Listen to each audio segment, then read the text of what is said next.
Another day, another basketball stories na naman ang pagkikwentuhan natin.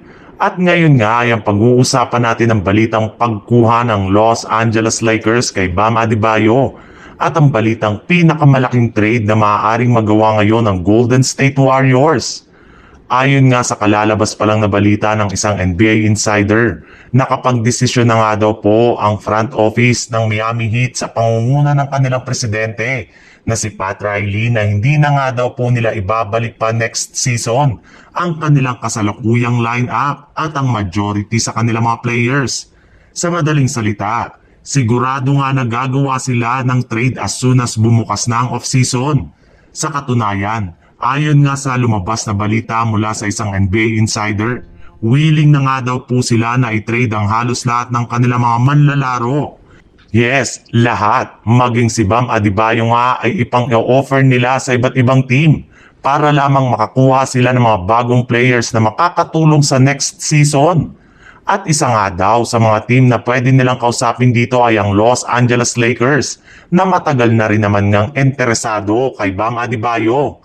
In fact, willing na nga daw ang Los Angeles Lakers na isakripisyo nila si Austin Reeves at Rui Hachimura para lamang sa ikalalakas ng lineup.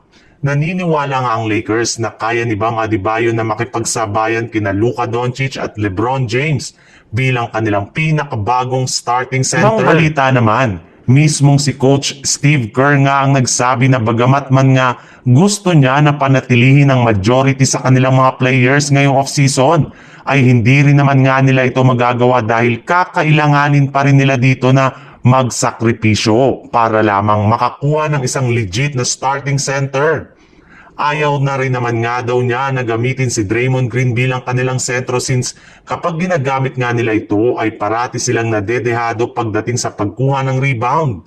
Alam nga po niya na maganda ang ipinapakitang performance ni Green pagdating sa depensa, ngunit hindi rin sila pwedeng magdepende na lang parati sa kanyang mga small ball rotation. Kailangan rin naman nga nila na magkaroon ng ibang option upang sa ganon ay hindi sila maging predictable next season. Pero maliban nga sa pagkuha nila ng bagong sentro, ay maaari rin naman nga daw sila ngayon na kumuha ng bagong guard na maitatandem nila kay Stephen Curry kagaya na lang ni Cade Cunningham mula sa Detroit Pistons. Ayon nga sa lumabas na balita, maaari nga daw nila ito na makuha gamit ang kanilang mga players na sina Jonathan Kuminga, Moses Moody, Gary Payton II,